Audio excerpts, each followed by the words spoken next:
This program is brought to you by Western Union. Walang palya ang padala. Magandang umaga sa iyo, Admiral, at isang magandang morning po sa lahat ng ating mga kamarino dito man sa Pilipinas and worldwide. Aba, isang bonggang-bonggang pasabog po ng summer ang aming hatid sa inyo ngayong umaga at nandito po tayo sa beautiful place ng Zambales. Magandang morning! Good morning, Maricel. Napapanahong kwentuhan. Para sa pamilyang Marino, ang aming nais na ibahagi sa inyo ngayon. Simula na po ang tag-araw, kaya naman kailangan na rin nating tutukan ang ating kalusugan. Health is wealth, ika nga. Kaya alamin po natin kung paano makakatulong ang PhilHealth para mapangalagaan ang kalusugan ng bawat Pilipino. Alamin natin ang mga hospital benefits ng mga AMUSUP members sa Seamen's Hospital sa Iloilo. At yan, maraming makabuluhang talakayan ang inyong matutunghayan ngayong umaga. Sama na sa aming paglalayag. All aboard dito sa Yan ang Marino Zambales Special.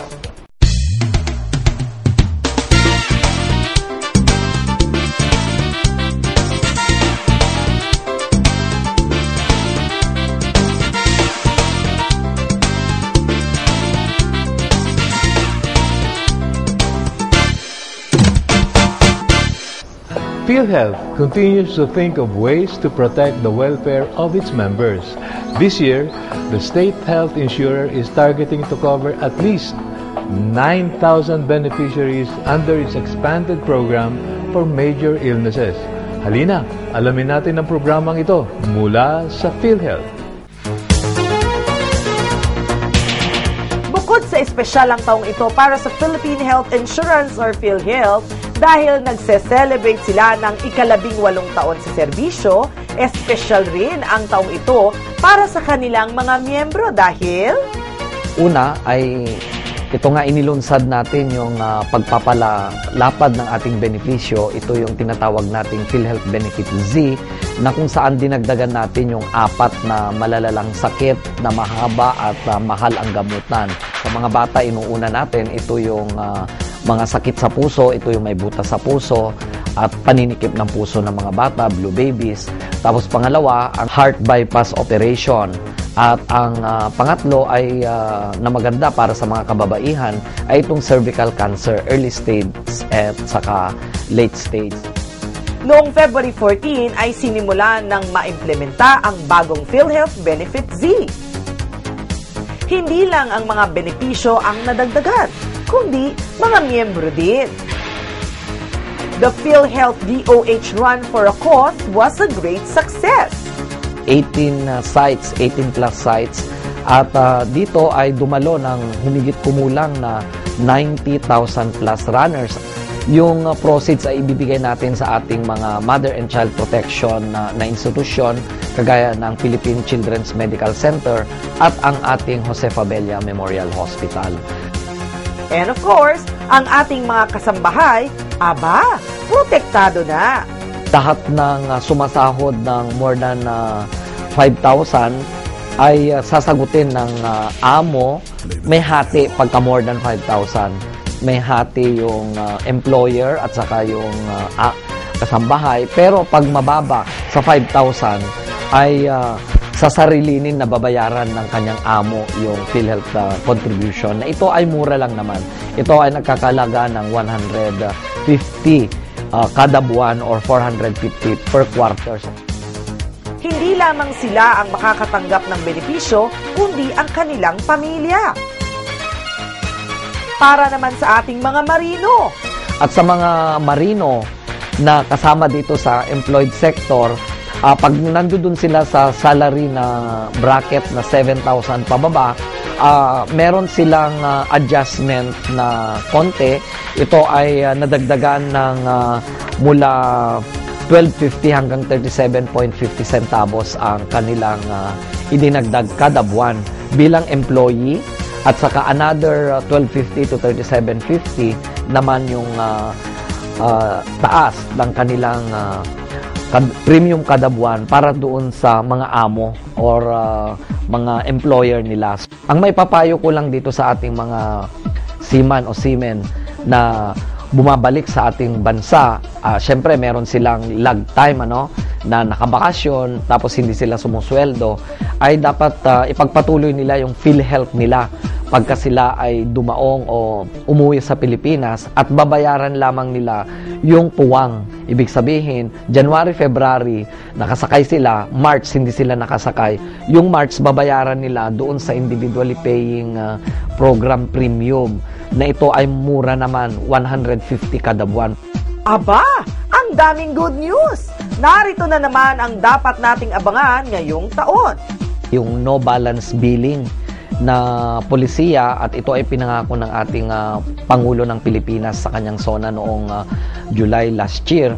At yung no balance billing kasi, ito ay nagsusuporta sa mga kababayan natin na mahirap na kasama sa ating programa, na ibig sabihin pag sila ay pumasok sa ating paggamutang pampubliko, sila ay wala nang babayaran pa ni kusing. So sinisigurado ng inyong PhilHealth, ng ating PhilHealth, na once na ibinigay itong benepisyo na ito ay magiging tuloy-tuloy na benepisyo at palalawakin ng ating PhilHealth. Okay, sa mga kababayan natin na nandiyan sa mga iba't ibang bansa o yung mga nandito man sa Pilipinas na hindi pa po miyembro ng ating PhilHealth, sana po ay magpa-PhilHealth member kayo kasi ang ating kalusugan ay isang kayamanan. So anytime po na kailangan ninyo ang kalusugang medical na gastusin, nandyan ang PhilHealth na aalalay sa inyo. Hindi lang sa inyo, kundi kasama ang inyong buong pamilya. Yung mga miyembro naman po ng PhilHealth ay sana po ipagpapatuloy ninyo yung pagbabayad para tuloy-tuloy na makamtan ninyo ang benepisyo, walang abirya, at yung mga mahal ninyo sa buhay dito sa Pilipinas ay tuloy-tuloy din na maproteksyonan. Yung mga nasa ibayong dagat na kung kayo man ay nagkasakit dyan, ay ang PhilHealth po ninyo ay nandito aalalay, gagabay, at pwede nyo po ninyong i-reimburse ang mga nagastos ninyo dyan sa abroad. I-file lang sa pinakamalapit na PhilHealth office dito through your kamag-anak, at amin pong iproproseso doon sa itinakda ng batas para naman maibigay namin ang kaukulang serbisyo at bayad ng inyong reimbursements. Alamin ang mga tips upang maiwasan ng sakit ngayong tag-init.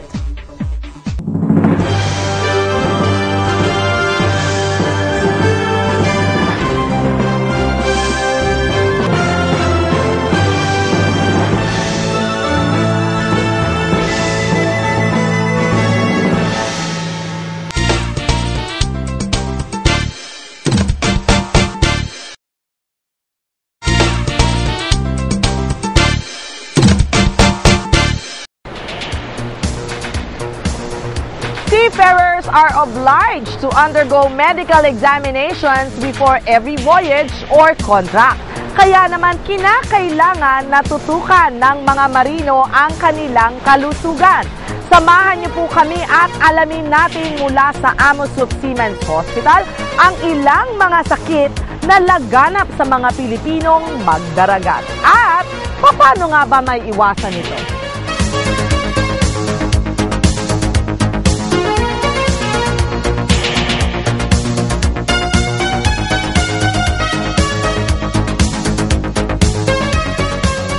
Kasabay ng papainit na panahon ay ang paglabas ng mga usong sakit sa tag-init.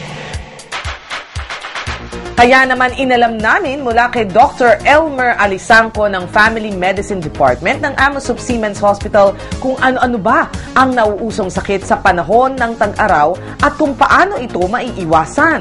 Ang Family Medicine po sa Seamen's Hospital, ito po yung department na nagka-cater po sa lahat ng mga serbisyo na meron po dito sa hospital. Bali po ang family medicine po ang siyang frontline ng ating Seamen's Hospital. Ibig sabihin po niyan, lahat po ng pasyente na mula sa ER po kaya mula sa OPD ay dadaan po sa pamamagitan ng family medicine department. Isa sa mga sakit na lumalabas tuwing mainit na ang panahon ay ang sore eyes na mabilis makahawa. Kaya naman dapat huwag basta-bastang magkamot ng mata. Ang pinakamagandang ano rin dyan ay umiwas sa mga nahawakan, mga bagay na nahawakan o kaya direct skin contact dun sa mga nahawakan ng pasyenteng may sore eyes para hindi maisalin-salin sa iba't ibang pasyente o kaya sa iba't ibang marino yung mga ganyang klase ng sakit. Importante rin na ma-isolate din yung pasyente na may mga ganitong sakit for the meantime o kaya temporarily lang para at least hindi kumalat yung ganong mga klase ng sakit. Maliban dyan, madalas din niya ang pagkakaroon ng pigsa sa mga mainit na parte ng katawan. Para naman ito'y maiwasan, dapat mapanatili ang kalinisan at maayos na ventilasyon. Pagka on-board, tapos mainit yung cabin nila, hindi maganda yung ventilation. At the same time, yung importante kasi din yung cleanliness talaga, yung hygiene ng bawat pasyente o ng bawat marino sa kanilang kabina. Uso din pag summer ang sakit sa balat tulad na lamang ng chickenpox at German measles. Kaya lubhang mahalaga na mapabakuna laban sa mga sakit na ito. Dapat magkaroon ng mga bakuna ang mga marino na nangangailangan ng, kung halimbawa na mayroong exposure yung isang marino, kakailanganin talaga nila ang magkaroon ng mga preventive measures kagaya po ng chickenpox na bakuna. Maaari po mga tigdas, mga German measles po. Usually po to nahahawa rin po na pag na-expose tayo sa ibang pasyente na mayroon nito, in just a matter of 3 to 5 days, pwede na rin po tayo magkaroon ng lagnat. Pangalawa, magkakaroon na rin yan ng mga rashes. O yun din po yung mga sakit na nagkakaroon ng kulani sa leeg. Ayon pa sa kanya, sa mga ganitong panahon din po, very common din ang food poisoning. So pag sinabi natin na food poisoning, ito po yung mga pagkain na hindi kaagad na-serve pagkatapos maluto at tumagal sa hapagkainan na walang refrigeration at napapanis. Madali po talaga kasing mapanis ang isang pagkain at this season. very common din niya ang dehydration na maiwasan sa pamamagitan ng pag-inom ng 8 basong tubig kada araw. Sa may mga edad naman, karaniwan ang heat stroke. At para lalong matutukan ang kalusugan ng pamilyang marino, ang Family Medicine Department ay naghahain ng mga lectures na tumatalakay sa iba't ibang klaseng sakit sa labi mismo ng Siemens Hospital. Mga preventive po kadalasan ang nadidiscuss dyan at kung paano yung magawa ng paraan para hindi na po maulit at na maulit yung sakit na yan. Ang kanyang paalala sa mga marino po na nakasakay po at nandito sa Pilipinas ngayon na i-maintain po lagi yung lifestyle na magpapaganda po ng kondisyon ng katawan. Napaka-importante po ang ating kalusugan. Kasi meron din po kaming wellness program. Maaari po namin kayong tulungan sa mga iba't ibang problema ng inyong kalusugan. Okay? Ito po ang Department of Family Medicine ng Siemens Hospital.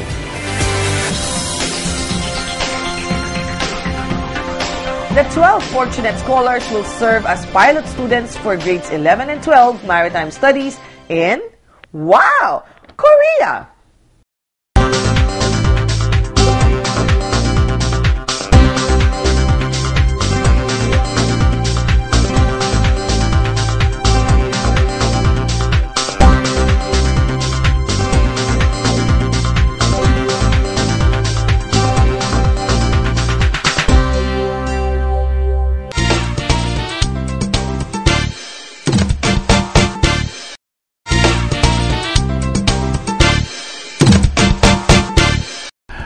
Through their sweat and blood, the Filipino seafarers fuel not only our nation's economy, but economies of the world. That is why they are worthy of recognition. Fully aware of their sacrifices, our featured mining agency this morning is trying its best to take good care of their seafarers.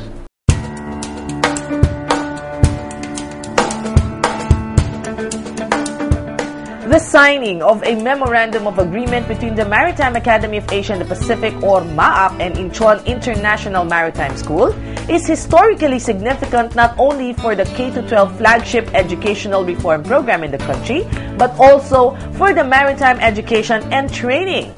Here's why.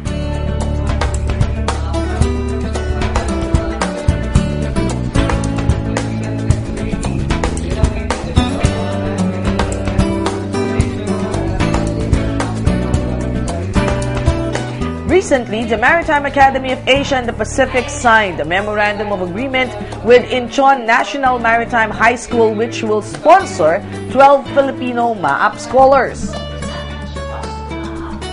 The 12 fortunate scholars will serve as pilot students for grades 11 and 12 maritime studies in, wow, Korea! Indeed, once again, MAAP, through the able leadership of its hardworking President Vice Admiral Eduardo Santos, has shown its full support for the government programs for maritime competencies. For us, in the promotion of international relationship and cooperation between two schools, the INM, in line with its development trusts, had manifested interest to sponsor 12 Filipino students of MAAP recommended by MAAP to study at INM for 2 years. MAAP finds a kind invitation and generous sponsorship of INM for incoming MAAP scholars who completed grade 10, a significant, timely, supportive, and co-determined department education for volunteer schools for the senior high school modeling program. According to Professor Angelica Bailon, INM is willing to sponsor 3-year full sponsorship, and if not possible, even for 1 year. So my long written report was returned to me by the boss with a long handwritten note as well. And he said that he has no objection. However, he has raised a number of concerns which I feel happy that they have been addressed. Hence, finally, we have our MOA signing today in the presence of our concerned agencies as witnesses. representatives from both countries were all praises for the partnership forged through the MOA signing. To the INM Korea, under the great leadership of Principal Kim Yong-sik, for his visionary ideas for a global international maritime high school, for generous sponsorship in considering the recommendation of his devoted staff, Ms. Song, that MAAP is the best school for their intended Filipino scholars. For this particular project, INM International Maritime High School has prioritized interested MAAP scholars with their respective guardian consent for this project. So thank you very much, sir. Principal Kim Yong-sik of Incheon National Maritime High School mentioned that the project will strengthen the global competency and leadership of the students for both maritime schools.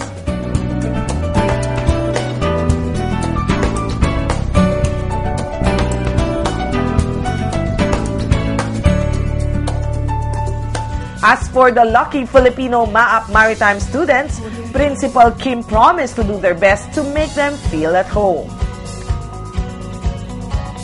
Congratulations MAAP and congratulations INM Korea. We know for sure that this project will help produce world-class Filipino marine officers. Mabuhay ang Pilipinong mandaragat!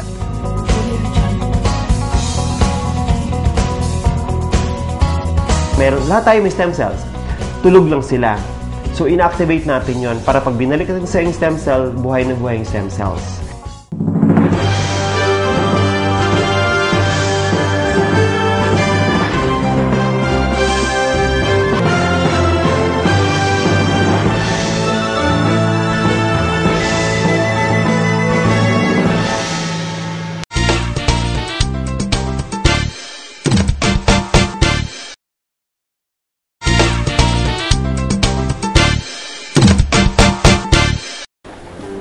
Let us discover and learn more about stem cell therapy through Dr. Almond Durla, who is one of the organizers of the Philippine Society for Stem Cell Medicine. Let's watch this.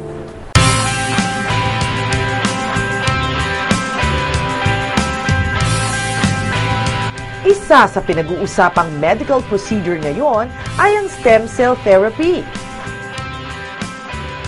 Tila gumaan ng pakiramdam at bumata daw si former President Joseph Estrada na kamakailan lamang ay sinabing sumailalim sa stem cell treatment. Aba, ang galing naman pala ng epekto nito. Kaya naman inalam namin mula kay Dr. Al Manderla ng Philippine Society for Stem Cell Medicine kung ano nga ba ang therapy na ito. So pag sinabi natin stem cell, these are live cells. We're talking about live, buhay na cells. So sa Pilipinas, maraming available na stem cells sa ngayon. One, if you have heard of the bone marrow stem cell, merong fat stem cell. But in my practice, I'm doing fat stem cell therapy. Meaning, fat, galing sa taba, kukunin natin ng stem cell doon, ililipat natin sa same na tao. Kung saan natin tinanggal yung taba, doon din natin ililipat ng stem cell. We call it autologous stem cell therapy. Sabi pa niya, maraming misconceptions tungkol dito. Pag binigyan mo ng bagong cells, yung isang organ, babata ito, no? Mag-regenerate ito. Kaya itong stem cell na word is applicable in regenerative medicine. Kaya po tinayo po yung tinatawag natin na Philippine Society for Stem Cell Medicine because we're trying to help the people understand. The society are trying to help practitioners of stem cell kung ano yung totoong stem cell talaga. So at least mapapakita natin sa mga tao na ito yung tunay na stem cell. Mayroon lumabas sa stem cell about sabon, lotions. Ang bilis ng paggamit ng word na stem cell. These are not true stem cells. Ang tunay na stem cell po ay yun po yung cells, ang buhay na cells na tinatransfer natin sa tao na autologous. Sa kanya galing, ibabalik natin sa kanya, stem cell na yon. Ang stem cell na ina-IV, hindi yan biglaan ang result. Siguro sa cosmetic makikita natin kasi I put fat, I put stem cell in the face. So makikita mo talaga yung transformation in the face because that's cosmetic already. But in terms of application sa mga organs, sa mga sakit-sakit, usually 1 year mag-aantay tayo para makita natin ang result. Diabetes, hypertension. So unti-unti nagde-develop at binabago ng bagong cell ng ating organs para ma-repair yung mga damaged tissues. Dahil live cells ang ginagamit sa medical procedure na ito, talagang may effect daw ito sa skin pati na sa mga major organs tulad ng lungs, liver, kidneys at iba pa.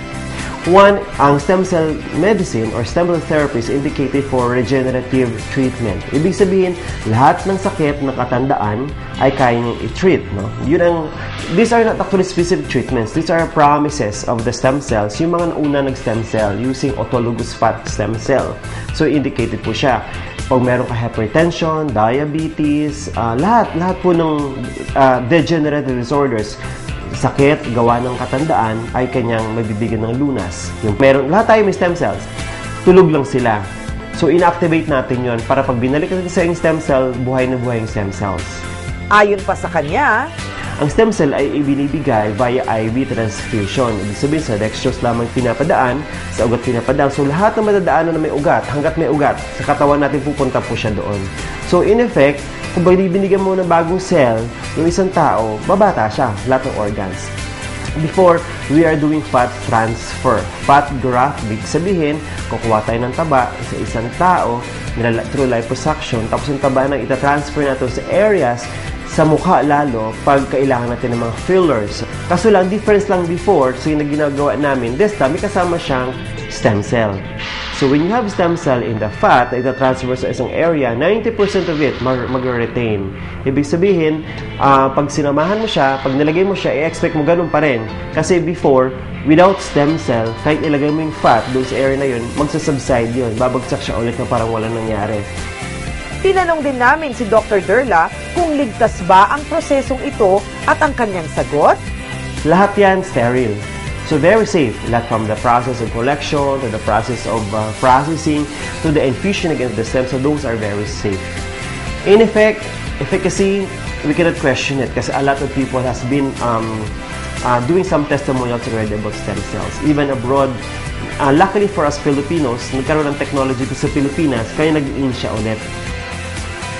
Bago matapos ang aming panayam, paalala ni Dr. Almond Derla sa mga nais pang magkaroon ng higit na kaalaman dito.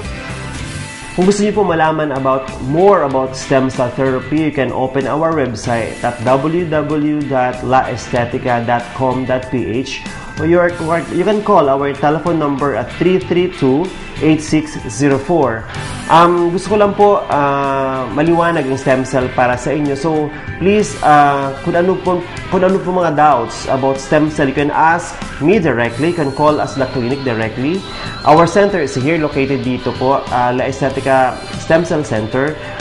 We have our own laboratory, we have our own operating room, and of course, we have the recovery room for our patients.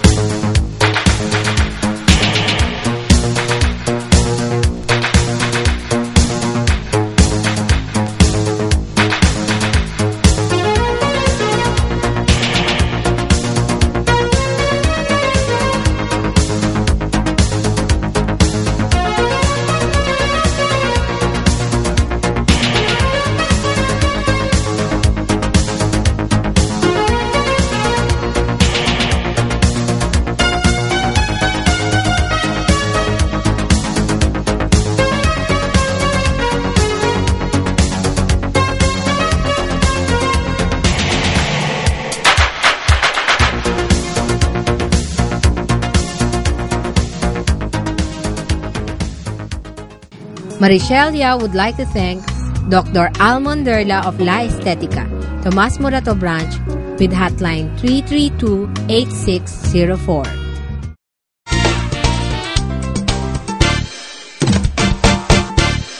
It's been another fun-filled and informative morning, mga kamarino. Sana po ay nag-enjoy kayo sa aming Sambales Special at nasihan po sa mga ibinahaging impormasyon but have discovered something new as well. Alright, mga kamarino?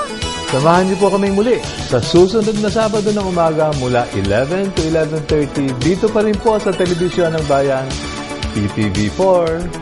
For your comments and suggestions, visit our website that is www.yanangmarino.com, and don't forget to like us on your Facebook. At syempre ang aking Facebook at Twitter account ay Mare Yao.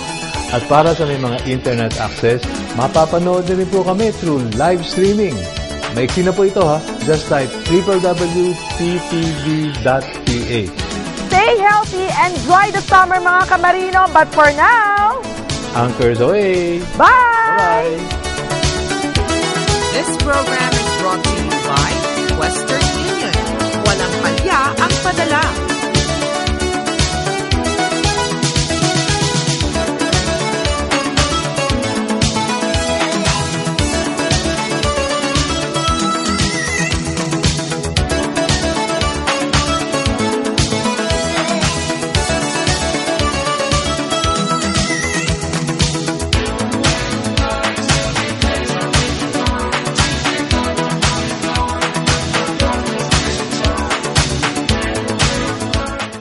This program is brought to you by Western Union. Walang palya ang padala.